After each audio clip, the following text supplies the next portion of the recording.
is about the Orion test flight, liftoff to splashdown, and they basically talk about, what needs to be done in order for this project to take place.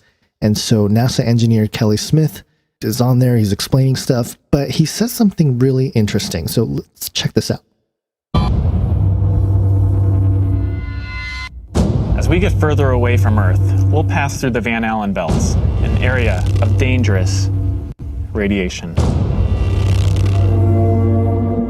Radiation like this could harm the guidance systems, onboard computers, or other electronics on Orion.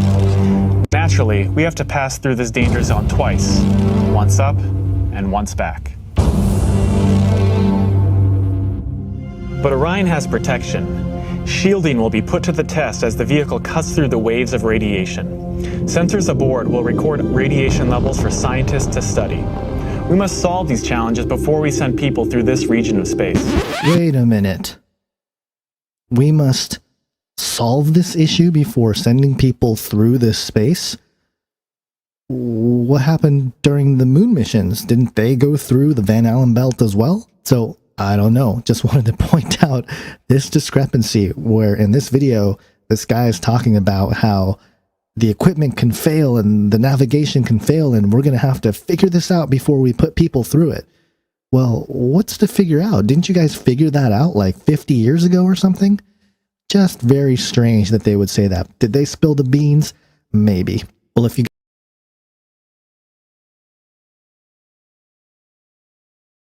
Two special guests from International Space Station, Terry Virts, the current ISS commander, and Samantha Cristoforetti, the first Italian female astronaut in space.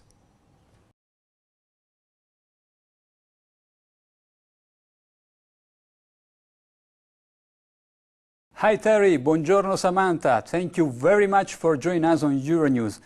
I would like to start by asking how you feel about the other 3 crew members returning to Earth.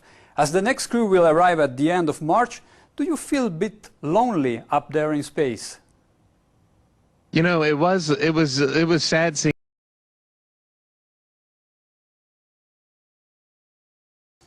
And what comes after the International Space Station once its mission is over? How do we ensure the presence of humans in space? Well, that's a great question. The plan that NASA has is to build a rocket called SLS, which is a heavy lift rocket. It's something that is much bigger than what we have today, and it will be able to launch the Orion capsule with humans on board, as well as landers or other components to destinations beyond Earth orbit. Right now, we only can fly in Earth orbit. That's the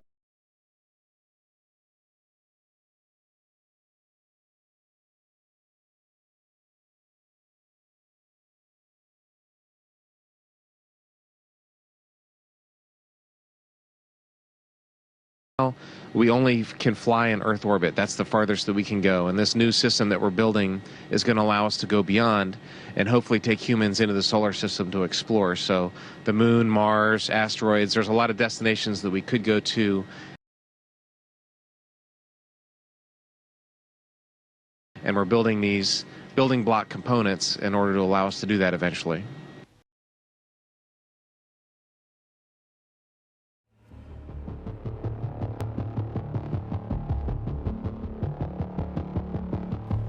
Orion is getting ready to launch.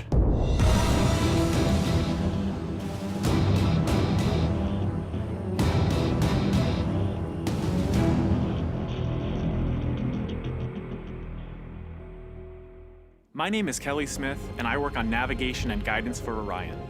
Orion is NASA's next-generation spacecraft. Built with versatility in mind, it can take astronauts deeper into space than we've ever gone before, to an asteroid or even onto Mars. For these missions, Orion has to be one tough spacecraft, withstanding high speeds, searing temperatures, and extreme radiation.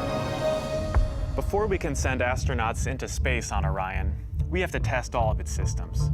And there's only one way to know if we got it right. No astronauts will be aboard. The spacecraft is loaded with sensors to record and measure all aspects of the flight in every detail. It all begins with launch, aboard a Delta IV Heavy. As the spacecraft and the upper stage begin their first lap around Earth, Mission Control in Houston is monitoring the progress of the flight. Orion's over 100 miles up and going about 17,000 miles per hour. Just as it passes over the Indian Ocean, we lose communication. As we get further away from Earth, we'll pass through the Van Allen belts, an area of dangerous radiation.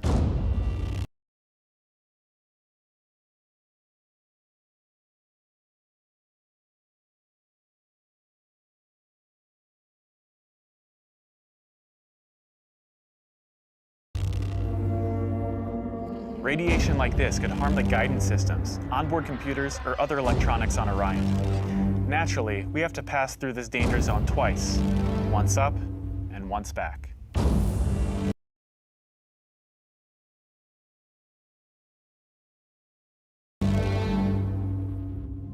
But Orion has protection. Shielding will be put to the test as the vehicle cuts through the waves of radiation. Sensors aboard will record radiation levels for scientists to study. We must solve these challenges before we send people through this region of space.